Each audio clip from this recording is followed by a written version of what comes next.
Hi guys, this is Architect J guys, and naurot na jud ako ang content guys ba para sa akong mga vlog guys, kaya tanan lang kung unsay gwapo nga topic nga ako'y kauban diri guys. Unsay gwapo topic, Carl?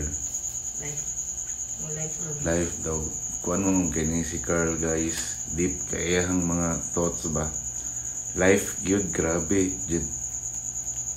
Unsa man about sa life nga imong gusto yung topic, Carl?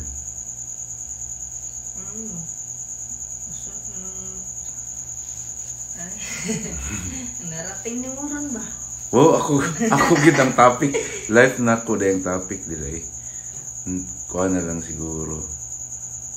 Unsay buhaton mo pag maabot ang panahon nga mag-struggle ka, no? Hindi. Ana.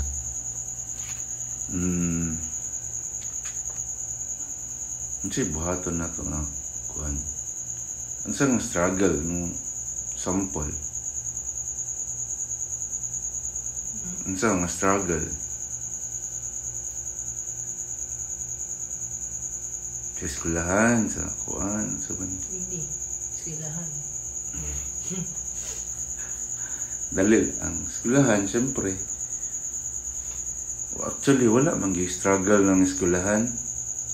Dili man siya struggle kung kanang yung magtagalog tayo kasi may mga ano. Yung school kasi, hindi yan struggle. Ano yan? Responsibility yan. Yung ginagawa nyo. Kaya, yung struggle kasi, dadating lang yun pag hindi mo ginagawa yung responsibility mo. Na, for example, bigyan ka ng assignment ng teacher mo. So, pag hindi mo siya ginawa, so, magiging struggle siya. Ana na siya. Magiging struggle pag hindi mo ginagawa yung dapat mong gawin. Magiging struggle lang siya. Pero pag ginawa mo siya, may disiplina ka sa paggawa, ginawa mo siya on time, ginawa mo siya ng maayos, pinag-aralan mo ng mabuti, hindi siya magiging struggle. No? Tsaka nakinig ka sa lesson, hindi siya magiging struggle talaga. Ang ano lang dun, mag-e-effort ka ng mag-e-effort. No? May effort ka gawin yung mga task na pinapagawa sa'yo. Pero pag pag hindi, mayroon kang kulang dyan, tapos hindi mo alam, dapat ka magtanong. Tanungin mo yung teacher mo, o tanungin mo yung mga ibang nakakaalam, no? About doon, para hindi siya maging struggle.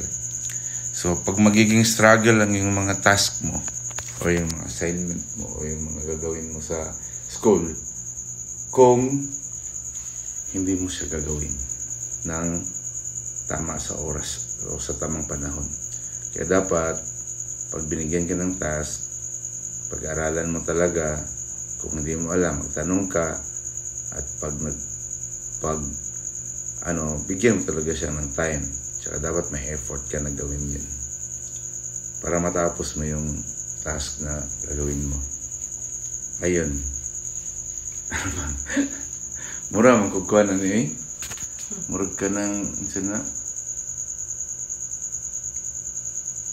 Mo na yung kuhan sa school.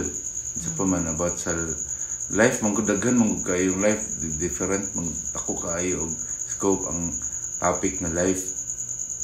So sa life pa lang daan is ako na kayo siya scope sa topic, no? So, grabe mo dyan na imong kuhan, imong ginahuna-huna karon. Unsa man? Family? Papa. Dili man mo siya makuan kay tanang yung family kasi yung about Yung about sa family naman is iba-iba man talaga yung magiging ano natin yan guys. Yung about sa family, iba-iba din kasi tayo ng life. Kaya iba-iba din yung experiences natin sa mga family, no? Yung kagaya ng, for example, yung family ni Carl. So, iba yung buhay ng family niya. Yung sa buhay ko naman, iba naman din yun. So, may iba't ibang klase ng pamilya. May broken family, may buong family, may iba't iba talaga yung family. So, hindi mo siya may standard na parang fina-follow para magkaroon ng ganitong pamilya. Walang standard dyan. Wala talagang standard sa family. So, kasi hindi man pare-parehas ang tao, so hindi rin pare-parehas yung kalagayan ng bawat pamilya. Di ba, no? No? So, what you have, kung ano yung nagkaroon ka, tatanggapin mo yun. Tapos,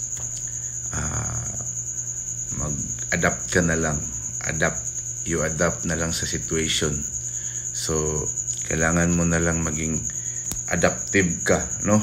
Adaptive ka sa lahat ng sitwasyon. Kung anong mangyari, dapat marunong kang makibagay, marunong kang kung baga para kang tubig, kung saan ka ilagay na container, magiging shape mo yung container, no? Kung magiging parang bilog ka, yung tubig magiging bilog din.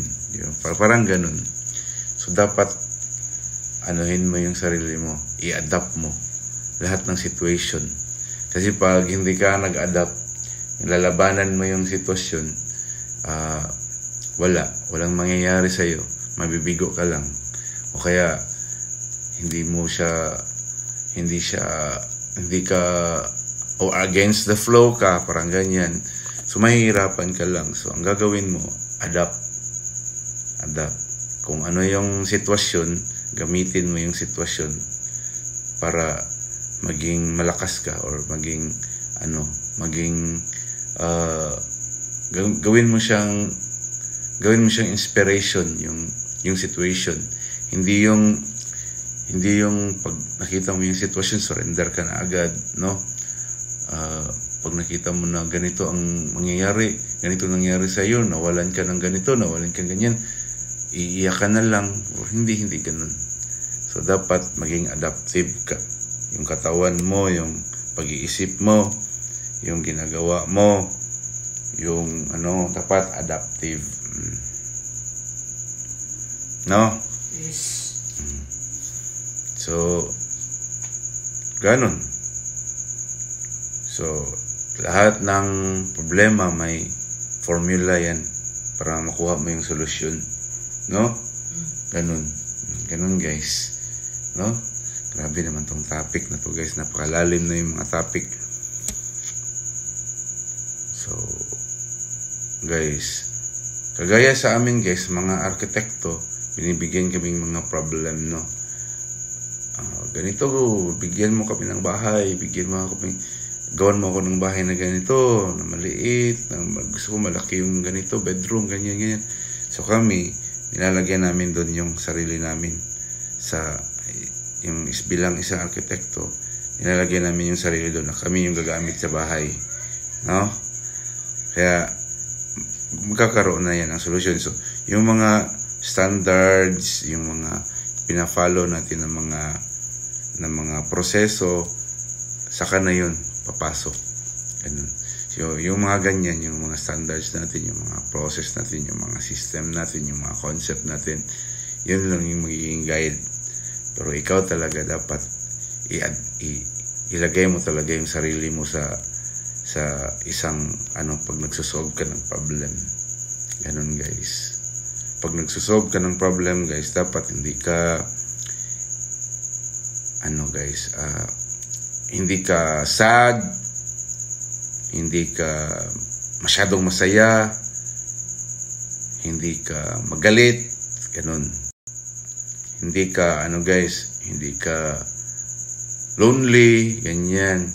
Dapat pag nagsasolve ka ng problem, dapat kalmado ka, yung tama yung pag-iisip mo, para pag hindi ka nararatel, yung ganun. Huwag kang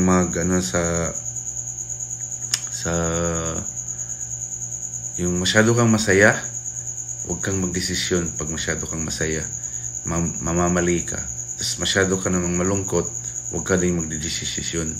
Tapos masyado kang galit, huwag kang magdesisyon. Ang ganun. Pag ganyan. Dapat pag nagdesisyon ka, dapat kalmado ka, tsaka dapat matiwasay yung pag-iisip mo para tama yung desisyon mo. Tama yung formula, tama. Alam mo gamitin yung formula, tapos makukuha mo yung solusyon. Ganun, guys. Kalmado lang. Kalma lang, no? Ganun. So, ganun din yun, guys. Lahat ng aspeto ng buhay, ganun din yun. Parehas lang yun. Kahit saan mo ilagay. Kahit engineer ka, kahit wala kang pinag-aralan, parehas lang parehas lang yun. Iba-ibang level lang, pero parehas lang ng gagawin, no? Na yun, guys. Lalo na ngayon, guys, no, grabe na yung pressure sa social media. Kamali ka lang ng konti, marami nang magbabash sa'yo, marami nang pupuna sa'yo kasi nakikita na transparent na kasi lahat ng gagawin mo. Post ka lang ng ganyan, mag-post ka lang, marami nang magre-react. Diba? So, ganyan. So, ang talaga natin ngayon, guys, nakikita nyo, guys, nakikita ko sa mga kabataan ngayon, yung madaling na-depress. Yun. Yung, alam mong, yung mga kabataan ngayon, konting problema lang, nadidepress na, nagpapakamatay na, ganyan, nagpo-post na ng mga kahit ganyang post. Hindi nila kaya yung hindi kasi sanay sa hirap, guys, ganun. Kasi, guys, tingnan mo, pag nagba-basketball ka, pag lagi kang nagpa-practice, nahihirapan ka sa practice. Lagi mo yung paulit-ulit nahihirapan sa practice, nahihirapan sa ensayo, ganyan. Pagdating ng actual game, kaya mo na yun lahat. Kasi na-practice mo na yung hirap Kaya yung mahirap, nagiging madali. Kasi napapractice mo. Ganun din ngayon. Yung mga kabataan ngayon, guys, wala kasing practice. So, sa buhay, walang practice. Yung kahirapan, yung ganun. Lahat na lang madali mag-study ka lang, ganyan mo sa Google, o lalabas na yung sagot. So, walang kahirap-hirap. Paano pag hindi lumabas sa Google, na? Sige nga, paano pag hindi lumabas? Anong gagawin mo? Diba? Paano pag walang internet? Surrender ka na. Diba? Ganyan. So, dapat mag-practice. Lahat ng gagawin, dapat mag-practice. Yung gaya ng problem solving sa math, dapat i-practice mo yun talaga. Isa din yun sa hindi ko nagawa dati na mag-practice talaga na yung mga formula ng mga ganyan, sa mga algebra, mga ganyan. Hindi ko kasi gusto yan Kaya, hindi ko masyadong pinractice. Kaya isa din yan sa weakness ko. Pero sana kung ako may time na ganyan, maraming time ganun, sana pinractice ko ng para mas magaling pa talaga ako mag-solve ng mga mathematics, diba? Lahat yan, guys, parehas lang. Lahat. Walang pagkakaiba. Parehas lang talaga yan. Kaya ngayon, guys, iba-iba talaga ang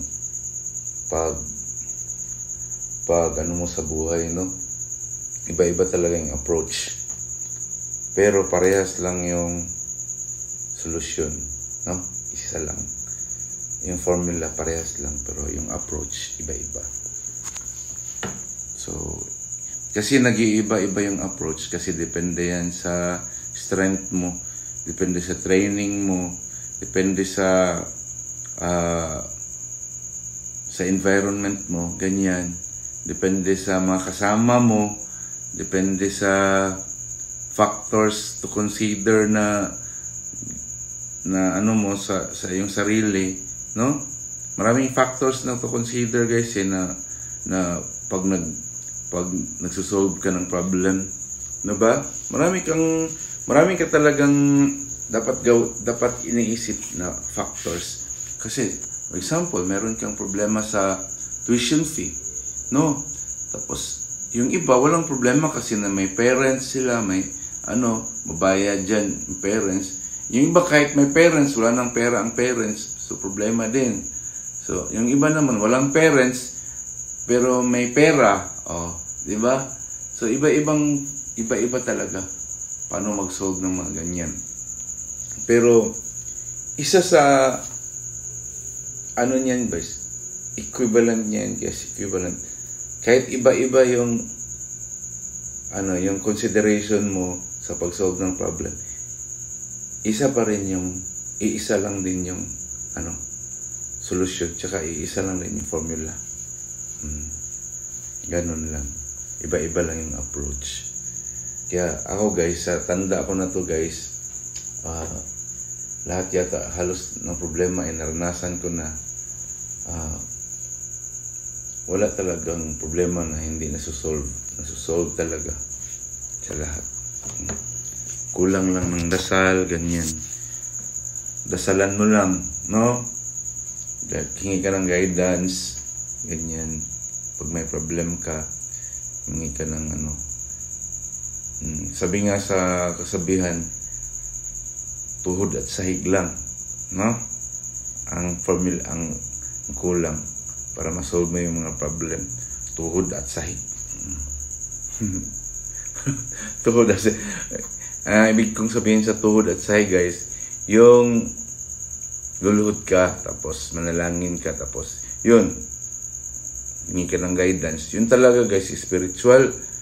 Pag malakas yung spiritual mo, guys, lalakas din yung mo, yung katawan mo, yung physical, tsaka emotional.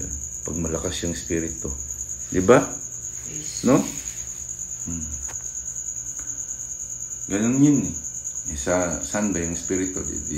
Ano bang gagawin mo pag spiritual? Yun eh. Panalangin yun eh. Pag spiritual. Di ba? So, pag meron kang problem, dasalan mo lang. Tapos, maniwala ka. Kasi pag hindi ka maniwala, wala. Pag hindi ka maniwala na masasolve yun, hindi talaga masasolve. So, maniwala ka talaga. Faith talaga. Pag nagsasolve. Lahat naman ng bagay, guys, ganyan eh. Pati yung mga pati yung sa family. Maniwala ka sa family mo. Kahit gaano kasama pa yung tatay mo, kahit gaano kasama pa yung nanay mo, paniwalaan mo sila na lahat ng problem masasolve yan. Totoo yan, guys, no? Siyempre, guys, mga bagay talaga na lahat naman talaga ng bagay may katapusan. So, kung tapos na, wala ng buhay, tapos na yun. Wala ka na magagawa. May mga bagay talagang hindi mo kayang gawin. Kasi tao lang tayo, guys, eh. No? Tao lang talaga tayo. Actually, guys, na itong vlog ko na to, guys, wala talaga siyang topic na naisip ko lang, guys, na ganitong topic ngayon kasi maraming tao na guys, maraming tao na apektuhan dahil sa problema, ganyan. Kagaya ko, guys, naranasan ko rin naman yan. No? Malaki talaga ang ano dahil sa problema, nade-depress, may anxiety, ganyan, hindi mapalagay. Kasi iniisip na masolve ka agad. Di talaga masosolve ka agad. Huwag kayong maniwala na masolve ka agad yung mga problema. May time element yan, guys. Merong phase by phase yan. So, maiisip mo yung idea sa formula, tapos maiisip mo yung formula, ito pala gawin, ganyan. Kailangan mo talaga magmuni-muni pag nagsusolve ka ng problem. Pag mumuni-munihan mo talaga yun. No? Muni-munihan mo, tapos pag namuni-muni mo na, ganito pala, subukan mo i-solve. So, anong gagawin mo? May action ka dapat na gagawin. So, pag may action ka na, guys, ayun, trial and error ka na nun. So, pag try mo na, hindi pala pwede ganito mo, ano. Kasi pag hindi mo ginawa,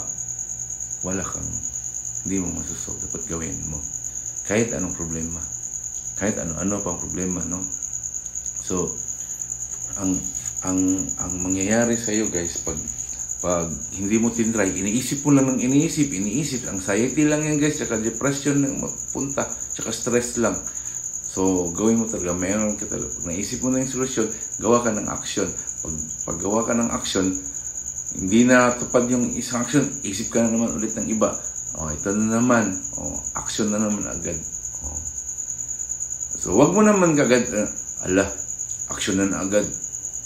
I-consider mo din yun, bukas, hindi pa itong gabi na to, iisipin ko, ganito ang gagawin ko bukas. So, dapat meron kang time element. Mag-relax ka. So, naisip mo to, ganito. Sige, bukas ng alas 8, gagawin ko to. So, tulog ka na, relax ka, tulog. Ano? Para mayroon kang sapat na lakas bukas na gawin yung inisip mo na action ngayon. Ganun. Consider mo yung time. No? Scheduling, di ba? So, yan. No? Gandang talaga yan. Yung anong approach mo sa mga problems. No? Hindi naman ako expert niyan, guys, ha, pero back to basic lang tayo, guys. Hindi naman kailangan ng komplikado, eh. No? Bakit mo i-complicate? Solve lang naman ang problem. Diba? No? So, pag meron kang problema, back to basic ka lang. Ganito, isipin mo. Tapos, pag naisip mo ng solusyon, try mo. Pag hindi ka na tagumpay, try mo ulit ng iba. Ganyan lang. Diba? Tapos pag try mo na solve, ganun. So gagawin mo na yung protocol. Pag na-solve mo na, ito na pala. Gawin mo na siyang guidelines mo next time. No? Habang buhay pa, meron laging next time. Pero mas maganda pag ginawa mo agad. Diba? Huwag mo nang yung mga iniisip na maganda, gawin mo agad. Huwag mong palipasan ng mahabang panahon. Pag maganda to, mabuti to, gawin mo na agad. Diba? Huwag ka nang magpa-delay. Gawin mo na agad.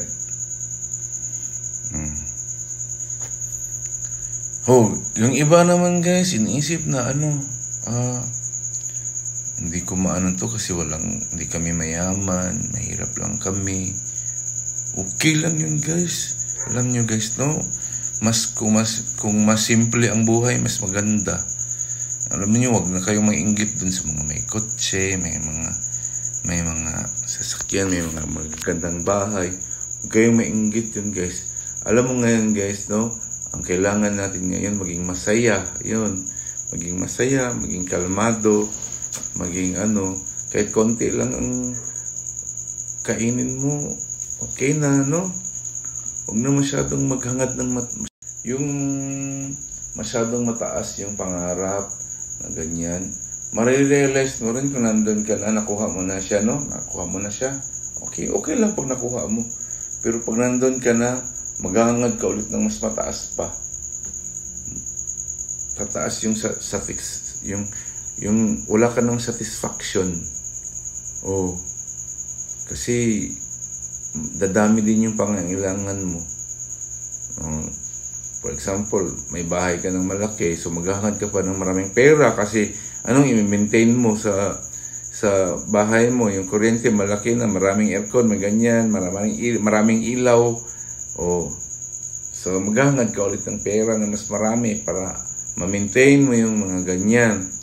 Samantala kung madali kang masatisfied,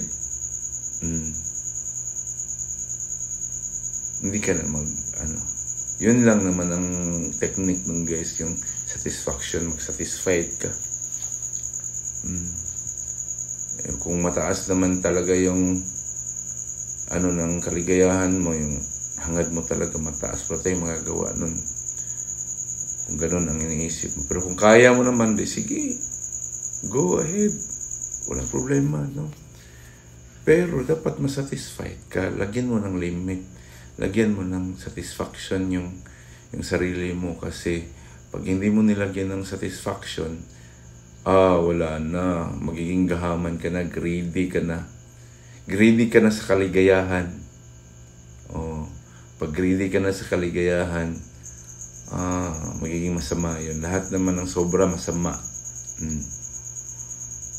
Diba?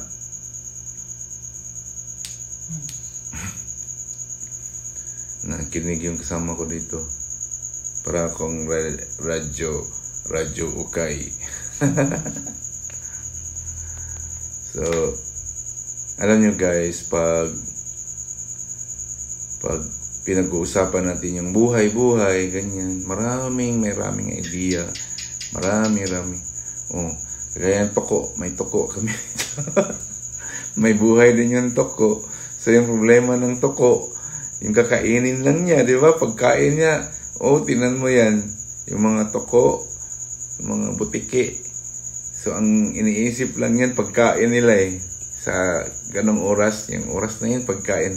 Pag nakakain na siya, nabusog na, matulog na yun. Di ba? Hindi na yan kakain ng sobra. Pag nabusog na, satisfied na siya, hindi na yan maghahanap ng iba. Tutulog na yan. At satisfied na, busog na. Bukas naman ulit, pag gutom, hanap naman ulit ng pagkain. Ganun lang, no? Pag nakakain na, ikaw naman kasi gusto mo ng masasarap na pagkain, pwede naman din yan, mangharap ka ng masarap.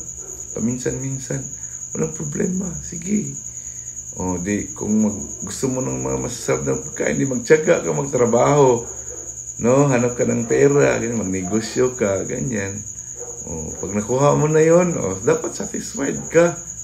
No? Dapat satisfied ka talaga pag nakuha ko na to. Iba naman ulit. Ganyan lang. Ganyan lang, guys. Kasi pag alam nyo, guys, pag hindi ka masaya, nakuha mo na, tapos hindi ka masaya, hindi ka satisfied. No? Hindi ka satisfied. Maghahanap ka ulit. Hanap. Huwag ka lang gagawa ng masama. Yung naapakan mo yung mga tao, ganyan. Ibang tao, no? Sasaktan mo yung ibang tao para masatisfied ka. Hindi maganda yun. Hindi maganda. Hindi mabuti. So, ang gawin mo, guys, para yung sapat, yung justifiable, yung ganun. Pinaghirapan mo. Mas masarap kasi yung makukuha mo yung gusto mo, guys, na pinaghirapan mo Yung pinaghirapan mo talaga. Tapos, for example, nagtrabaho ka para makabili ka ng shoes. Ganyan. Tapos nabili mo ng shoes, na ipag-ipunan mo, nung nakaipon ka, nabili mo. Masaya yun. Tapos, iingatan mo talaga yung shoes. Kasi, pinaghirapan mo Pero alam nyo guys, yung mga yung pera na hindi mo pinaghirapan, tapos ibili mo ng bagay, madaling mawala, madaling masira, madaling ganyan. Kasi hindi mo pinaghirapan, hindi mo pinapalagahan. So yun guys, yun lang ang masasabi ko about life, about about life, guys, yun lang talaga. Satisfied. Maging satisfied ka. No? Hindi ko alam kung anong level ng satisfaction mo, pero dapat maging satisfied ka. Yan. Kagaya ng pagde-design. Kasi pag wala kang satisfaction, masyado kang perfectionist, di ka matatapos. Wala kang matatapos. Dapat ito, satisfied na ako dito. Meron man itong mali, considerable na. Yung mga mali na konti na lang. Mako-consider mo na. Hindi na kailangan perfect talaga.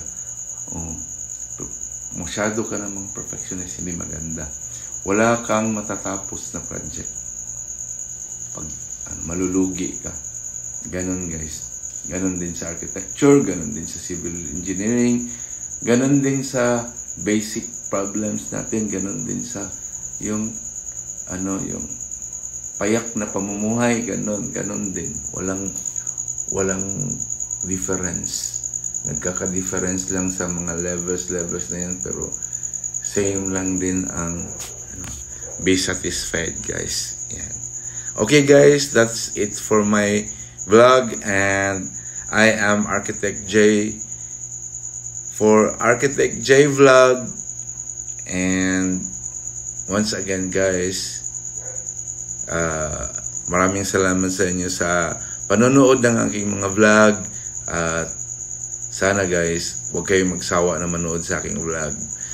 Mag-comment naman kayo, guys, para may makontent ako at may masabi ako. At least, guys, makatulong ako sa inyo konti, di ba? Ganyan. May ma-inspired naman ako ng mga kaibigan ko, di ba? So, ayan, guys. Hanggang dyan lang, guys. Have a blessed everyday life, guys. Bye-bye.